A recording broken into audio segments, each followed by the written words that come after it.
Akan kembali saya ulang, yang menjadi kalimat penutup dari Suara Hati Nurani, pidato politik yang disampaikan oleh Ibu Megawati Soekarno Putri Minggu siang kemarin. Jangan biarkan kecurangan pemilu yang akhir ini terlihat sudah mulai akan terjadi lagi. Kecurangannya sebenarnya seperti apa dan juga bagaimana respon dari kubu Prabowo Gibran menanggapi hal ini, karena memang sudah ada yang sempat yang mengatakan, sekretaris dari TKN kubu Prabowo Gibran yang mengatakan bahwa mengenai pemilu ini harusnya soal fakta, bukan soal fiksi. Nah, untuk bisa membahas lebih lanjut mengenai hal ini sudah hadir tentunya para narasumber di samping saya yang akan mewakili dari kubu Ganjar dan juga Mahfud MD, yaitu Bang Masinton Pasaribu. Selamat malam Bang Masinton. Ya, selamat Gimana malam, kabar? Baik? Alhamdulillah, baik.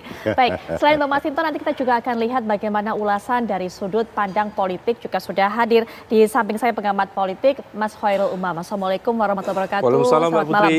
Malam Bang Masinton. Ya. Dan juga yang akan mewakili suara dari kubu Prabowo Gibran yaitu ada Bang Saleh Daulay. Selamat malam. Assalamualaikum warahmatullahi wabarakatuh, Bang Saleh. Waalaikumsalam warahmatullahi wabarakatuh. Selamat malam. Baik, langsung saja kalau katanya dari kubu seberang ini kan mengatakan, kubu rival, nggak usah ngomongin yang namanya fiksi, tapi fakta. Jadi dari PDIP, dari kubunya Mas Ganjar dan Pak Mahfud ini, kecurangan apa yang dirasakan Bang Masinton sejauh ini? Ya, pertama yang disampaikan itu fakta. Ya, fakta yang pernah terjadi. Maka tuh jangan terulang kembali, jangan terulang lagi. Terulang lagi, Ibu Mega menyampaikan dalam konteks menjaga semangat dan mandat reformasi dan demokrasi. Tentu jangan terulang lagi seperti di masa Orde Baru. Oke. Gitu ya. Jadi itu fakta. Baik.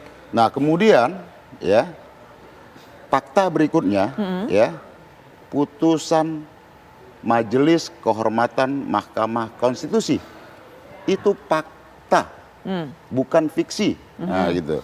Bahwa ada pelanggaran etik berat ya terhadap Ketua Mahkamah Konstitusi yang notabene ya punya keterkaitan dengan salah satu kandidat yang ikut dalam kontestasi ini. Baik. Iya kan? Nah, konstitusi tidak boleh dibegal hanya untuk kepentingan kontestasi. Karena apa? Konstitusi itu berisi roh dan jiwa. Oke. Roh dan jiwa dari konstitusi kita apa? Semangat dalam reformasi itu. Kekuasaan masa jabatan presiden dibatasi. Ya, menjadi 2 periode. Kemudian kekuasaan kehakiman dalam amandemen konstitusi kita diperjelas tentang kemandirian hakim dalam melaksanakan tugas dan fungsinya, yaitu kekuasaan kehakiman itu. Ya. Kemudian semangat dan jiwa reformasi kita dalam konstitusi itu apa?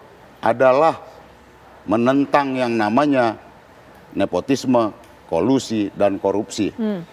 Jadi itu semua jelas dan gamblang, itu bukan fiksi. Baik, dan itu kalau menurut Bang Masinton memang terkait dengan salah satu peserta pemilu tahun ini, ataupun tahun 2024 maksud kami, begitu? Apanya itu? Yang tadi, masalah tadi, yang fakta-fakta yang dikatakan, begitu kan Bang Masinton ya, mengatakan? tentu apa yang disampaikan oleh Ibu Mega, ya, beliau sebagai negarawan, beliau presiden kelima, dan juga beliau ketua umum partai, Baik. ya, memberikan satu early warning. Baik, peringatan dini bagi kita semua agar tidak terjerembab kepada hal-hal lama. Baik, Bang Masinton. Masa kelam kekuasaan dan jabatan diselenggarakan dengan cara-cara curang, apalagi dalam pemilu, yaitu zaman masa Orde Baru. Baik, sebelum nanti kita akan lihat apakah kemudian dari temuan PDIP ada kecurangan-kecurangan lain selain mengenai putusan MK ini, langsung saja saya minta tanggapan dari Bang Saleh Daulay. Silakan Bang Saleh. Ya, pertama begini, ini sebetulnya menarik ya apa yang disampaikan oleh Bu Megawati, karena saya kira memang hal-hal seperti ini harus dibuat clarity ya, sebuah kejelasan supaya masyarakat tidak salah tafsir, supaya masyarakat tidak salah dalam mempersepsikan apa yang terjadi. Pertama, soal putusan Mahkamah Konstitusi, saya kira ini sudah selesai. Jadi Mahkamah Konstitusi dan MK-MK itu sudah selesai, dan banyak pihak yang mengatakan bahwa ini sudah final dan mengikat, dan apapun yang diputuskan oleh MK itu sudah bisa dijadikan sebagai payung hukum. Bahkan Pak Masinton sendiri mengakui bahwa itu sudah selesai. Nah sekarang karena itu menurut saya kita harus move on, harus kita beranjak. Jangan hanya berhenti pada putusan MK seperti ini, lalu kita tidak maju-maju. Itu satu. Kemudian yang kedua, perlu ditegaskan bahwa tadi ada istilah kecurangan. Jangan sampai ada kecurangan lagi. Jadi Pak Masinton, Partai Amanat Nasional, 2 periode 2 kali pemilu sudah ikut mendukung Pak Prabowo. Dan 2 kali itu kami kalah. Jadi kami kalah. Dan kalau dikatakan kami berbuat curang, curang yang mana? Apalagi ada kata lagi. Pada pemilu yang mana misalnya, pasangan katakanlah yang mendukung kemarin ini Gerindra misalnya, kemudian ada PAN di situ, yang dikatakan itu berbuat curang.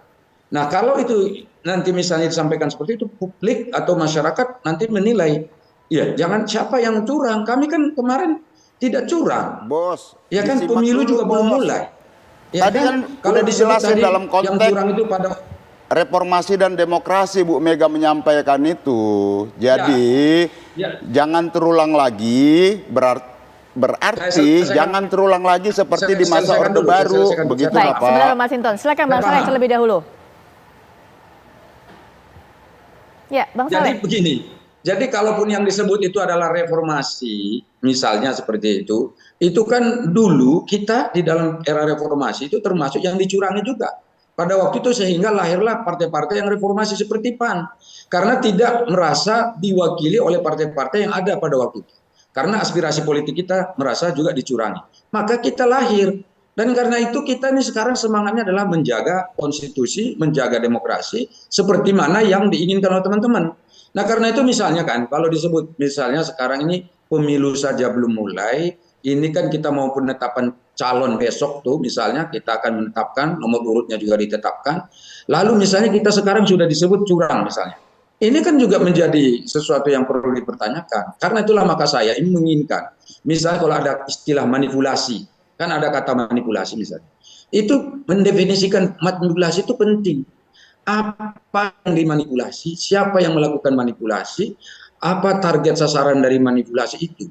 Kalau misalnya dikaitkan putusan MK dengan istilah manipulasi, ini juga saya kira nggak tepat. Karena tidak ada yang dimanipulasi di situ untuk memenangkan seseorang. Yang ada malah justru adalah dengan putusan MK ada seseorang yang berhak untuk menjadi pasangan capres dan cawapres. Jadi kalau misalnya ada istilah manipulasi, kemudian ada kecurangan dan seterusnya, tidak ada. Justru sekarang pasangan Prabowo Gibran menginginkan pelaksanaan pemilu itu dilakukan secara jujur, adil, transparan, bermartabat, dan tanpa gaduh. Ya, jadi kalau menghindarkan tidak ada manipulasi, fitnah, tidak akan menghindarkan lahir yang namanya Majelis menghindarkan Kehormatan tuduhan-tuduhan Mahkamah yang tidak Konstitusi. benar. Bang Pak Saleh, Saleh. Bang Menghindarkan Masinton sebentar. tuduhan yang Bang tidak Saleh, baik, ya sebentar Bang Saleh. Lalu fokus pada upaya Baik. menjelaskan. Ya, Ya, Bang Saleh sebentar. Bang Masinton juga sebentar. Nanti setelah jeda, kita akan berikan kesempatan kepada Bang Masinton juga memberikan tanggapan. Kita akan istirahat sejenak. Apakah Kabar Indonesia Malam akan sudah kembali saat lagi. Bawaslu atau apa misalnya ada kecurangan atau apapun itulah ya. Mas soal yang GM kemarin mas, yang foto sama TNI kemarin mas. Apa? Yang Gunawan Muhammad itu loh, yang foto sama TNI. Maksudnya apa?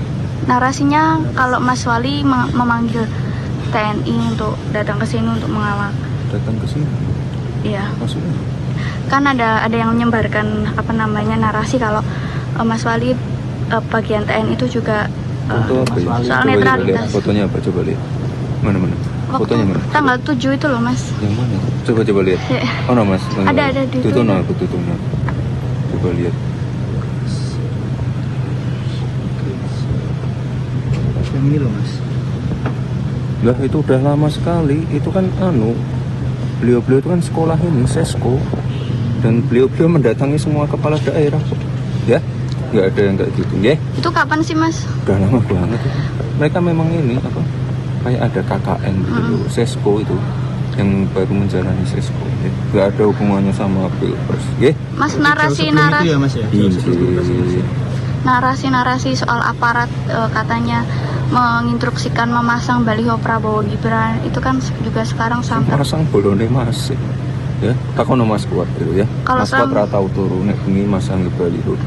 Itu tadi kita sudah dengarkan tanggapan dari Mas Gibran soal kecurangan-kecurangan. Nanti kita juga akan bahas lebih lanjut lagi. Kalau kita dengarkan kembali yang disinggung oleh Bu Mega, selain menyebutkan kecurangan, ada juga soal manipulasi. Tadi juga sudah disinggung oleh Bang Saleh, sehingga kemudian bisa diberikan tanggapan oleh Bang Masinton. Bang Saleh juga mengatakan, kecurangan yang mana? Silakan sampaikan. Apalagi kalau dikatakan kami ini dari dulu tidak pernah melakukan kecurangan, begitu Bang? udah berasumsi ke dirinya gitu kan. Jadi ya yang namanya early warning, peringatan dini, ya kalau peringatan dalam kebencanaan itu ya nggak nunggu harus gempa baru kita bicara, iya kan? Sebelum gempanya terjadi kita siapkan dulu perangkat untuk meminimalisir potensi-potensi kegempaan tersebut. Jika terjadi gempa, korban jiwanya nggak banyak. Jadi kalau bicara peringatan dini itu penting karena itu berangkat dari pengalaman, gitu loh. Kita pernah mengalami situasi masa gelap demokrasi kita. Kita agar tidak terulang kembali ke era otoritarianisme seperti masa Orde Baru. Gitu loh. Maka kita memperjuangkan reformasi dan demokrasi itu adalah bagian komitmen kita untuk menjaga demokrasi dan kedaulatan rakyat itu, ya, tanpa ada upaya-upaya intervensi, tidak ada upaya manipulasi, ya. Nah, putusan Mahkamah Konstitusi, ya, jangan dibilang itu sudah selesai. Secara prosedural, iya, tapi, ya, masih ada proses-proses lain yang bisa untuk menggugat itu. Contoh umpama, apakah putusan hakim yang bermasalah bisa dieksekusi? Contohnya begitu. Jadi kalau itu ada banyak perdebatan-perdebatan untuk itu. Tetapi lebih dari sekedar itu, yang saya mau sampaikan adalah ada semangat yang ditabrak, ada etika yang seharusnya kita jaga bersama dalam konteks penyelenggaraan negara, ya, yang nggak boleh ditabrak. Putusan Mahkamah Konstitusi diperkuat dengan Majelis Kehormatan Mahkamah Konstitusi yang menegaskan di situ ada masalah serius, ada pelanggaran etik, ada intervensi, gitu loh.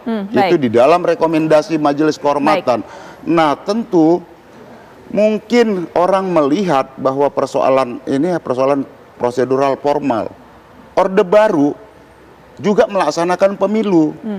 Ya, kalau demokrasi ini dipahami dalam aspek prosedural formal. Pemilu ada, partai politik ada. Ya kan? Nah, tapi apakah pemilunya diselenggarakan dengan secara demokratis? Rakyat berdaulat dalam menentukan pilihan? Tidak. Ada instrumen kekuasaan negara yang digunakan untuk memanipulasi, mengintervensi, ya, hasil pemilu dan penyelenggaraan pemilu. Sampai di poin itu terlebih dahulu. Sebelum nanti minta tanggapan juga dari Bang Saleh, tapi Mas Umam terlebih dahulu. Kalau melihat apa yang disampaikan oleh Ibu Megawati, apakah memang hanya ini sebatas peringatan dini, early warning saja, atau sebenarnya memang curahan hati dari Ibu Megawati melihat apa yang sudah terjadi belakangan ini, Bang Mas Umam? Iya, bagaimanapun juga dalam pribadi Bu Mega itu melekat cukup banyak atribut, mulai dari sebagai warga negara biasa, sebagai negarawan karena beliau adalah mantan Presiden RI kelima, tapi juga sebagai ketua umum. Maka ketika kemarin disampaikan, to some extent dalam konteks tertentu memang ada batasan dan kedisiplinan yang cukup baik. Beliau tidak menyebut satupun pasangan capres-capres dan tidak menyebut sekalipun ini konteksnya menuding kekuasaan siapa. Even kepada kekuasaan Pak Jokowi tidak disebutkan. Tetapi bagaimanapun juga ada satu hal. Pertama, bahwa concern yang disampaikan oleh Bu Mega sebenarnya terkait dengan konteks legal formal, saya pikir itu sudah selesai, Bang. Karena bagaimanapun juga di pasal 24 konstitusi, putusan MK legal and final and binding.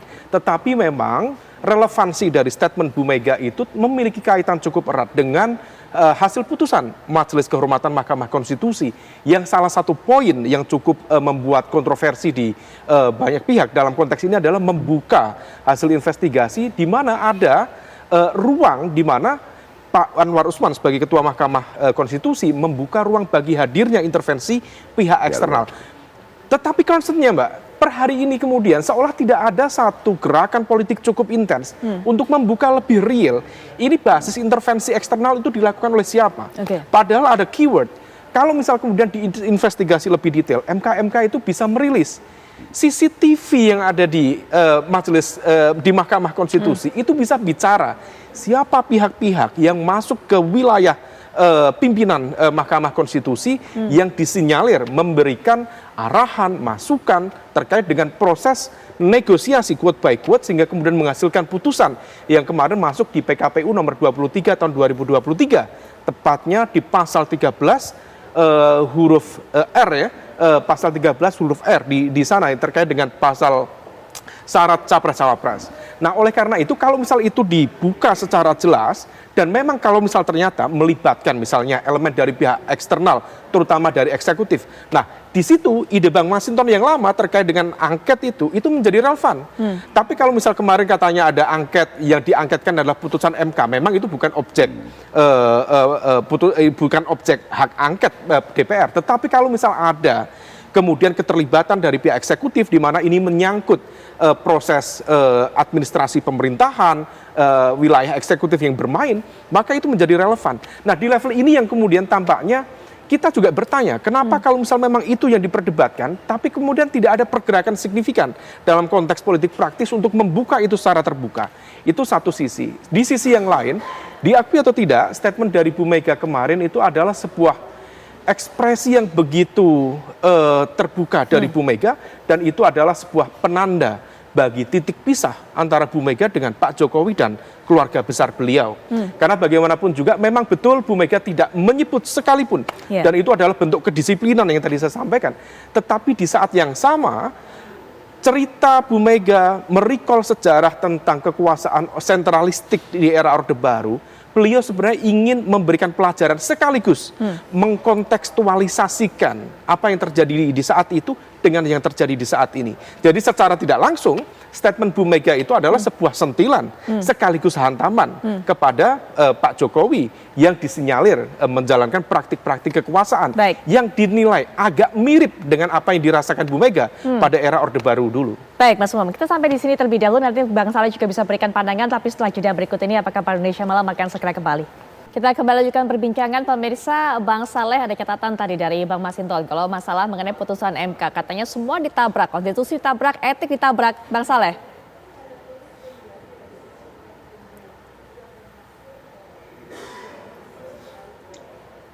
Halo, ya. Ya, Bang Saleh silakan tanggapannya tadi. Jadi begini ya, saya melihatnya ini ada dua sisi nih. Pertama kan soal kecurangan pemilu yang sekarang sedang kita hadapi ini kan. Sedang kita menghadapi tahapan pemilu yang nanti insya Allah pelaksanaan pemilunya adalah tanggal 14 Februari 2024. Itu dulu pertama. Nah sekarang menurut saya kalau ada yang mengeluh terkait dengan adanya kecurangan seperti itu, saya kira itu perlu dibuktikan dulu. Kecurangan seperti apa yang dilakukan. Karena konteks peradilan yang ada di Mahkamah Konstitusi terkait dengan kebolehan seseorang untuk mendaftar menjadi capres atau cawapres, saya kira itu berbeda dengan konteks apa yang dimaksudin kecurangan, di mana yang kecurangan itu adalah ada perilaku tidak jujur, ada perilaku tidak adil. Nah sekarang kalau kita membaca apa yang disampaikan oleh Bu Mega tadi, misalnya sekarang ini sebetulnya kecurangan yang dimaksud kecurangan mana? Karena tadi penjelasannya sampaikan Pak Masinton dikaitkan pula dengan Orde Baru. Nah kalau ada kaitannya dengan Orde Baru, saya kira itu tidak kontekstual untuk dibicarakan sekarang ini. Karena Orde Baru itu juga sudah dievaluasi oleh kita semua. Buktinya kita melakukan amandemen Undang-Undang Dasar tahun 1945 dalam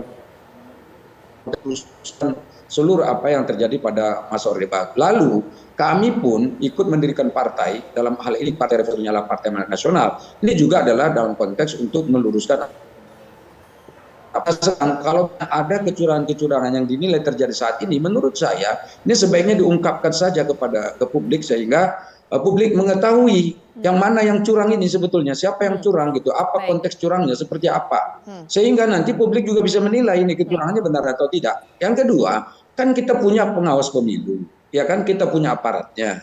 Nah, ini juga bisa dimanfaatkan untuk meluruskan sesuatu yang dianggap curang itu.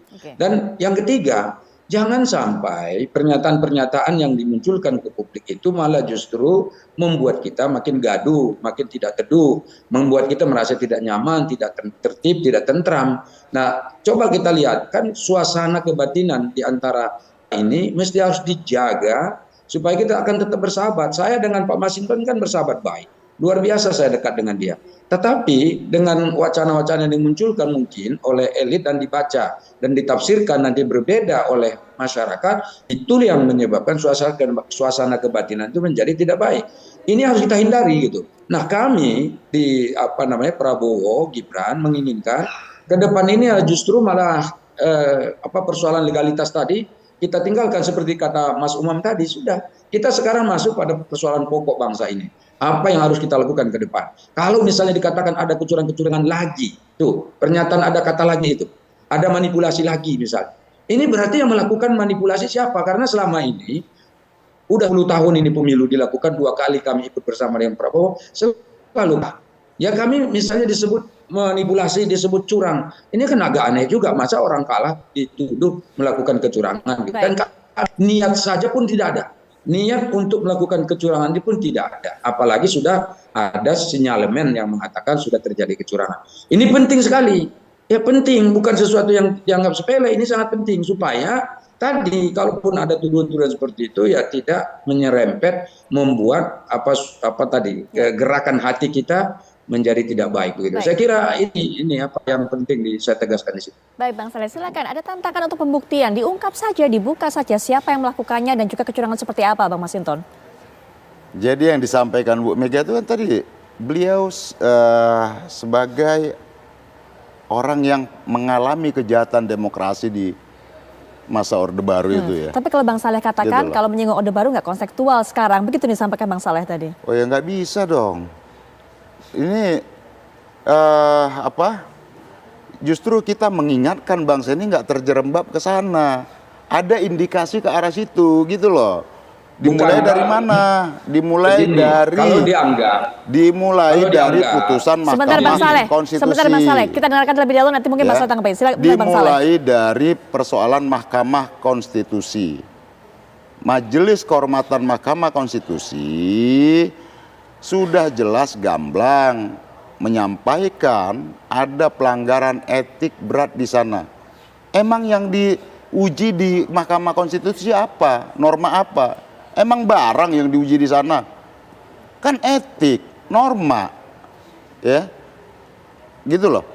Jadi ada pelanggaran etika di sana secara berat gitu loh. Nah disitulah Bu Mega mengapresiasi terhadap Majelis Kehormatan Mahkamah Konstitusi. Baik. Sebagai terang di tengah gelap hari ini, ya terhadap konstitusi kita yang sudah ditabrak oleh Ketua MK.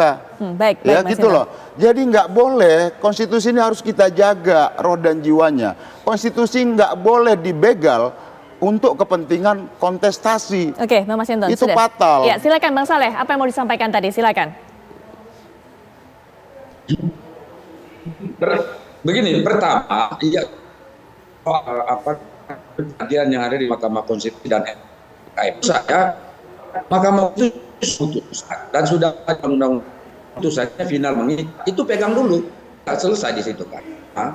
Kemudian ada katanya pelanggaran etik. Dan sudah diputus juga. Dan orang yang melakukan pelanggaran etik itu ada 9 hakim, 99 yang melanggar kode etik, melanggar etika. Lalu ada 1 yang dianggap pelanggaran etika berat. Lah sudah diputus juga, ada hukumannya. Menurut saya ini sudah selesai proses ini. Kalau ada misalnya orang yang belum puas dengan putusan-putusan itu, sementara ada jalur yang bisa dipakai untuk bagaimana menuntaskan persoalan, pakai jalur itu. Kita tidak melarang, kita mati. Nah, tetapi kalau misalnya mengaitkan perilaku Orde Baru dengan apa yang terjadi hari ini itu sangat jauh sekali. Karena kami di zaman Orde Baru juga bukan penguasa, bukan politisi juga, bukan partai pengusung kekuasaan pada waktu itu. Kita sama, kita berada di luar kekuasaan malah justru. Nah karena itu kalau dikaitkan itu dengan sekarang itu tidak ada, tidak boleh. Tetapi satu hal yang memang kita harus tetap hormati apa yang disampaikan oleh Bu Mega sebagai seorang negarawan, kita harus mewanti-wanti potensi-potensi kecurangan. Saya itu sepakat. Kecurangan itu di mana-mana ada. Tetapi dikatakan sudah ada kecurangan, sekarang ini tentu harus dibuktikan. Nggak boleh sembarangan kita menuduh seperti itu. Dan tadi sekali lagi, ini saya begini loh, pemilu yang lalu itu Bang Saleh seperti ini. Ya. Nah, jangan sampai keterbelahan masyarakat itu muncul lagi sekarang ini dengan adanya isu-isu ataupun statement-statement yang membuat kita menjadi tidak enak antara satu dan yang lain. Baik Bang Saleh. Ya, apakah kemudian Mas Umam hal-hal yang disampaikan seperti Ibu Megawati yang Mas Saleh katakan juga tadi semacam tuduhan begitu, itu kemudian bisa meningkatkan tensi yang ada di kalangan masyarakat, membuat gaduh lagi? Apakah ada potensi seperti itu? Iya, sebagai sebuah wacana tentu hal itu tentu akan mendapatkan respon dari masyarakat dan tentu ada segmen masyarakat yang percaya, yang kemudian mengamini dan lain sebagainya. Karena bagaimanapun juga bagi rival-rival politik Bang Masinton misalnya, statement dari Bu Mega atau Bang Masinton tadi dianggap sebagai sebuah ekspresi kekhawatiran akan kekalahan atas proses kontestasi ke depan. Tetapi di saat yang sama tentu kekhawatiran itu juga barangkali juga berlandasan karena muncul fenomena-fenomena seperti di Bali kemarin, kemudian muncul juga di Sumatera Utara yang meskipun itu bisa diklarifikasi oleh aparat setempat, tetapi kemudian bayangan tentang netralitas kekuasaan negara yang dianggap tidak berjalan secara memadai, kemudian bayangan tentang kooptasi instrumen kekuasaan negara dalam proses kontestasi. Nah itu semua kemudian menggelayuti apakah kemudian proses demokrasi ini bisa berjalan secara fair atau tidak. Nah oleh karena itu memang di dalam konteks ini semuanya butuh pembuktian. Sama yang disampaikan oleh Bang Saleh tadi juga harus dibuktikan bahwa kalau misal Panglima baru yang tadi siang melakukan fit and proper test, jangan ragukan netralitas saya. Itu juga harus betul-betul dibuktikan. Karena bagaimanapun juga banyak juga yang kemudian berasumsi menjelang pemilu, Panglima berganti, Panglima dari Matra Angkatan Darat yang memiliki penguasaan teritorial bukan hanya di level elit tetapi pada segmen terkecil dalam struktur pemerintahan di negeri ini, yaitu pada level desa. Dengan hadirnya Babinsa diharapkan itu tidak menjadi instrumen kekuasaan negara yang justru terkonsolidasi sehingga memenangkan kelompok tertentu, mengalahkan kelompok tertentu. Nah ini bagian dari politics of fear, politik ketakutan, karena barangkali bagian dari bentuk ketidakpastian. Ada ruang-ruang yang kemudian kita sendiri dibuat khawatir oleh semua itu. Nah oleh karena itu sekali lagi yang dibutuhkan memang political will of the top political leader. Siapa? Pak Jokowi. Konsisten statement antara perkataan dengan bukan hanya perbuatan, tetapi bagaimana interpretasi dari kekuatan-kekuatan di bawah, operator-operator di bawah dalam menerjemahkan apa yang disampaikan oleh Presiden. Nah di level itu tentu kita semuanya ingin melihat Pak Jokowi betul-betul bisa bersikap netral, meskipun rasa-rasanya agak sulit membayangkan Pak Jokowi untuk bisa melakukan itu, karena bagaimanapun juga ada sisi-sisi kalkulasi politik yang tidak mudah bagi beliau untuk bersikap netral 100%. Saya yakin Pak Jokowi tetap akan netral. Tidak pernah insya Allah Pak Jokowi menyampaikan secara terbuka akan mendukung A, B, C, mendukung capres A, mendukung capres tertentu. Mungkin tidak. Tetapi kata Benedict Anderson, kata Profesor Kuncoro Ningrat, pemimpin Jawa, Javanese leadership style itu identik dengan simbol. Jadi Pak Jokowi cukup dengan berkerling mata, cukup dengan senyum, lingkaran-lingkaran kekuatan politik